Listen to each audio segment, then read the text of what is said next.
assim, falar de uma forma mais detalhada. Como que são gerados os lucros da Bitnest? Vamos lá, a Bitnest, ela tem vários produtos, tá? O lucro de rede, as comissões de afiliados, que inclusive nós recebemos antecipado, por exemplo, se você bota um investidor que ele faz um contrato de 28 dias, a sua comissão você recebe na hora que ele faz o contrato, e não com 28 dias. Por que a Bitnest consegue pagar isso? Porque ela tem um leasing, que é locação de criptoativo. Então, ela aluga o SDT, empresta o SDT com garantia em Bitcoin e em Ethereum. Então, essa é uma das fontes de lucro da Bitnest, que ela paga o plano de marketing, o plano de carreira, e também tem um caixa dentro do smart contract para caso a pool de liquidez não alcance, por exemplo, 24% ao mês, ela tira de lá e paga, e tudo isso você consegue comprovar através das carteiras que você recebe o seu pagamento na tua MetaMask. A outra fonte de renda é dentro da pool de liquidez. E como que funciona? As corretoras descentralizadas, que são várias, elas funcionam com empréstimo, ou seja, elas operam com empréstimo. Então, se eu tenho o SDT, eu posso ir lá dentro da PancakeSwap e emprestar os meus USDTs. Então, digamos que agora vai lançar uma moeda, sei lá, Chandria Coin. Vou dar um exemplo do meu sobrenome, Chandria. Chandria Coin. E aí eu crio a moeda e vou lá dentro da PancakeSwap e lanço lá. A Niara vai lá e olha e fala, pô, essa moeda Chandria Coin tem um potencial. Comprou lá $1.000, $10.000 de Chandria Coin, então você tem a opção de sacar para a tua corretora ou de emprestar essas moedas que você comprou para gerar liquidez lá dentro da PancakeSwap. Aí você foi lá e botou suas Chandria Coin bloqueadas. Eu fui lá e peguei meus USDTs e formei uma pool. Então ficou uma pool de liquidez lá. Chandria Coin barra USDT. Aí digamos que o Marcos Oliveira, que está aí na live, vai lá na corretora, sem saber de nada, que nós temos uma pool, e ele compra Chandria Coin com o SDT. Nessa compra dele foi paga uma taxa. Como a corretora ela é descentralizada, não tem um dono que recebe a taxa. Quem vai receber? Eu e a Niara. Eu, porque tenho meus USDTs lá travados, gerando liquidez, e a Niara, porque comprou Chandria Coin e também deixou lá emprestado. Então, na linguagem popular, é assim que funciona uma pool de liquidez. Então, resumindo, o SDT é o dólar da rede Binance Smart Chain, da rede BEP20. O SDC é o dólar da Base, da Coinbase. Quem é que troca dólar por USDC e o SDC por dólar? Muita gente. Eu estava olhando um projeto aqui agora que me mandaram, por curiosidade, que ele só aceita o USDC. Então, para mim entrar nesse negócio, eu teria que trocar o USDT por USDC. Tem muita gente que, para fazer pool de liquidez, precisa ter o USDC. Para comprar NFT, precisa ter o USDC. Então, sempre vai haver troca nessas duas stablecoins. E essas taxas pagas pelas trocas é distribuída para nós que estamos lá na pool de liquidez, farmando. Então, assim, em uma outra oportunidade, eu vou poder vir aqui e fazer uma apresentação detalhada. Hoje é só um bate-papo de tirar dúvida, mas eu vou poder fazer uma call aqui, compartilhar a tela e te mostrar todos esses detalhes para vocês. Mas, resumindo, é desse jeito. Sim, até porque, né, a gente pode combinar, ver um horário que seja bacana, né, para a gente poder estar fazendo a apresentação Sim, aqui também. Aqui nós temos bastante pessoas, né, do mercado mesmo, orgânico, né? Então acredito sim. que seria bem interessante a gente fazer essa parceria aqui. Pronto. Quais são as regras de prioridades para adesão da moeda que será lançada? Que ao mesmo tempo que isso gera uma euforia, né, nas pessoas, ao mesmo tempo gera também uma preocupação, tipo assim, ai meu Deus, vai ser lançada a moeda, aí muita gente pode querer segurar ao invés de pegar de manter lá seus valores ou de voltar os valores para a pool, pode querer segurar para comprar moeda e tal. Então, como que você vê como está esse termômetro do lançamento também dessa moeda que a Bitnest irá lançar? Vai ser um token, porque a gente estava conversando até sobre isso agora, né? Sobre um token, sobre essa questão, né, de muitas vezes muitas pessoas comprarem muitas moedas e daqui a pouco vir alguém liquidar. Então, assim, qual que é a intenção hoje da Bitnest em relação a essa moeda que também vai ser lançada? Vai ser também um token? Como é que vai ser? Bom, vamos lá. Primeiro, a gente precisa deixar claro que o token Melicoin é um token, ele não tem nada a ver com a pool de liquidez. A Bitnest ela tem 7 produtos. 7. Ela tem Melicoin, que é o token, ela tem Saving Box, ela tem o Loop, ela tem o Saben, ela tem o Laser, e tem mais a Wallet e outros e outros. Bom, a ideia, até porque o contrato do loop, ele é renunciado. Então, não tem como editar, não tem como tirar o SDT, o SDC e botar Melicoin nem nenhum outro token. Então, se você investe no loop, você vai investir sempre em USDT e vai receber sempre em USDT. Qual que é a ideia da Melicoin? A Bitnest está criando a blockchain própria, a wallet própria e também uma exchange própria, igual a PancakeSwap. É um token de governança, tá? É um token de governança. O produto Bitnest DAO, que já está pronto lá, é o único produto que você vai poder utilizar a Melicoin para investir nele. Então, é um token com supply de 300 milhões, então pouquíssimo, tá? Normalmente, tokens que têm supply de 300 milhões batem ali na casa de 300, 500 mil dólares fácil.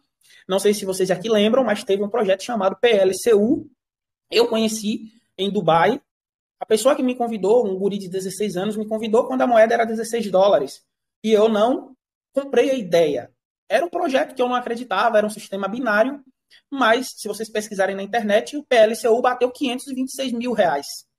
Bateu 526 mil reais antes do Bitcoin valer 500 mil. Então, assim, supply de 300 milhões. Só que lá era um negócio que era totalmente diferente da Bitnest. Aí eu te pergunto, o que pode acontecer com o Melicoin? 300 milhões para uma comunidade de 2 milhões que já tem ativa agora, que é 1 milhão e 900 mil. Qual que é a funcionalidade desse token? O token é para validar a blockchain. Quando você cria uma blockchain, você precisa ter validadores. No caso do Bitcoin, os validadores dos nós são as mineradoras. No caso do Ethereum, os validadores são as pessoas que estão fazendo stake, porque a Ethereum ela deixou de ser Proof of Work para ser Proof of Stake, ou seja, ela é minerada por stake e não mais por placa de vídeo. No caso da Dogecoin, os validadores de nós também é por stake. Então, no caso da Bitnest, vai ser por stake. Ou seja, se você tem Melicoin, e dependendo da quantidade, você vai poder bloquear ali dentro do DAO para ser um validador de nós, da blockchain, e você ganha comissão sempre que alguém fizer uma transação na rede. Então, esse é o intuito do token Melicoin, tá? E detalhe, hoje ninguém pode comprar Melicoin. Alguns líderes que estão construindo equipe, dentro do plano de carreira, recebem Melicoin, mas eles não podem vender ainda. E logo em breve, muito em breve, vai ser liberada a pré-venda de 1 milhão de token, a primeira fase. A segunda fase, mais 1 milhão, e a partir dali, ela será listada em várias corretoras.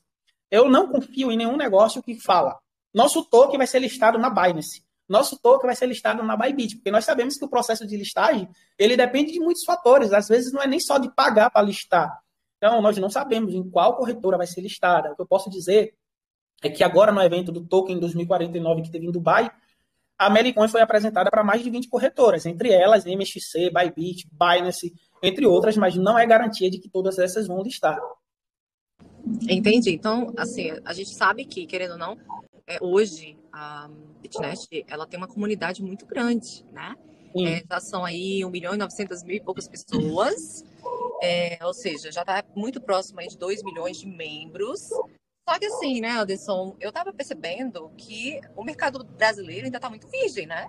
Eu acho assim que lá nos grupos, né, no Telegram da Bitnest mesmo, tem muito gringo, muito gringo, muito gringo. Então, assim, nós ainda temos um mercado que está virgem, né, para a gente poder trabalhar, né, para a gente poder apresentar a oportunidade da Bitnest. Então, assim, em vista disso, Anderson, eu queria que você fizesse um comentário sobre o que você acha, né, em relação ao mercado brasileiro, né, em relação ao que nós temos nas mãos para a gente poder trabalhar, porque tem muita gente que fala assim, que nem eu falei com você, já tem muita gente, mas já está não sei quanto tempo, não sei o que, vem aquela preocupação. Então, eu queria que você falasse assim, sobre isso, né, sobre a segurança das pessoas iniciarem mesmo agora, com o tempo que elas já têm no mercado, e em relação ao mercado brasileiro.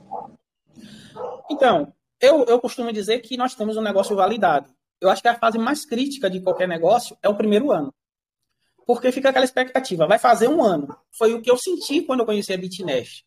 Só que a partir do momento que o negócio vence 1 ano, 2 anos, ele já se provou que ele é um negócio consolidado. Ele está sólido. Indo para 1000 dias agora, ele vai romper 3 anos. Aí, meu amigo, esquece. Com vários produtos, seguindo todos os roadmaps, nunca saiu do ar, nunca atrasou pagamento, nunca mudou uma vírgula, até porque não tem como mudar que o contrato é renunciado. Então, isso dá muita credibilidade, muita seriedade. Em relação ao mercado brasileiro, nem começou ainda. Algumas pessoas até questionam, mas por que só você faz live? Porque só tem mais vídeo no seu canal? Porque eu tive a oportunidade de conhecer o negócio na Malásia, não tinha nem o idioma português, quem está comigo desde o início sabe, o site não traduzia, era tudo em inglês, só que eu sou ousado, eu tenho um tradutor que trabalha comigo, eu tenho rede hoje na África do Sul, Nigéria, Quênia, e tenho também para o lado de Vietnã, vários países, Ásia. Então, assim, o que é que eu fiz? Como estava tudo em inglês e não traduzia, eu utilizei o meu tradutor para me estudar o negócio. E comecei a gravar o conteúdo para o YouTube. Fui gravando conteúdo, gravando conteúdo. E depois que eu fechei o primeiro contrato de $350.000 com a empresa lá que estudou o smart contrato, eu falei, não, agora eu tenho que me tornar profissional desse negócio, dominar, e aí pedir para a comunidade entrar em contato com a Bitnest e começar a pedir o idioma português. Tem só 3 meses que adicionou o português. Então, assim, o negócio no Brasil está começando agora.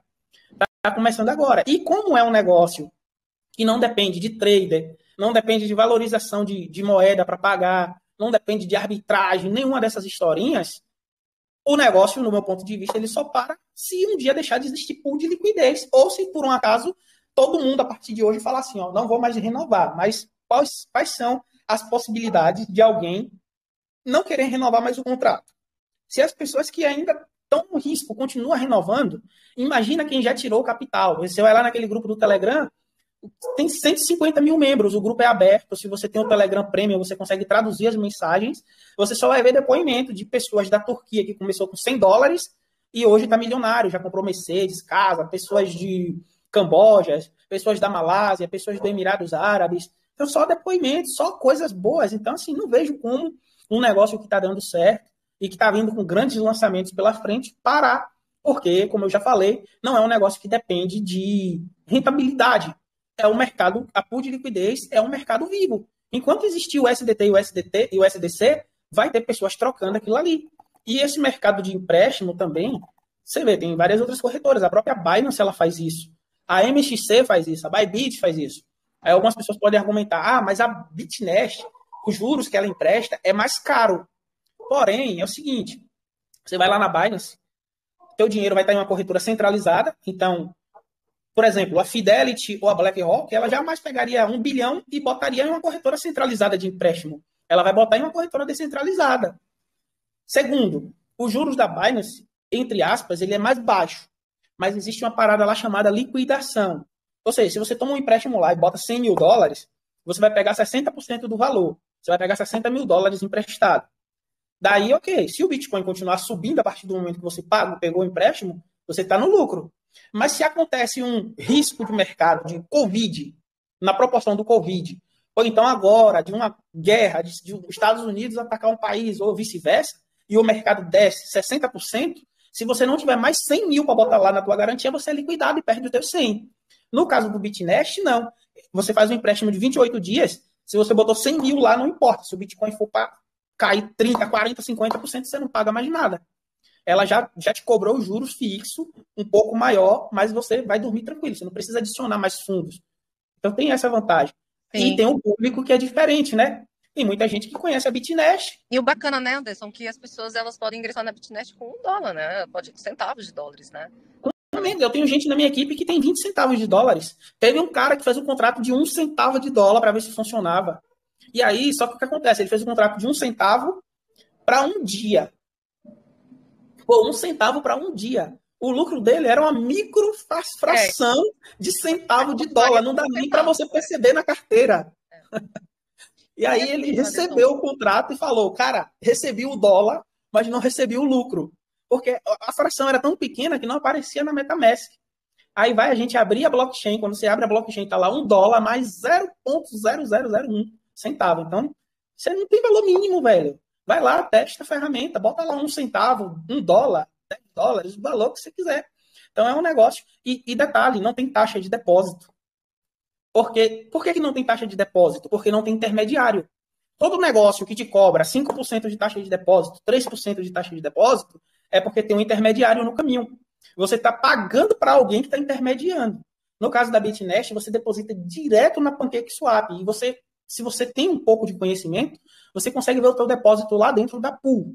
Então, por isso, ela não cobra a taxa de depósito e também não cobra a taxa de saque. A única coisa que você paga é os FIIs, é a taxa de rede da BEP20, que é milésimos de centavos. Anderson,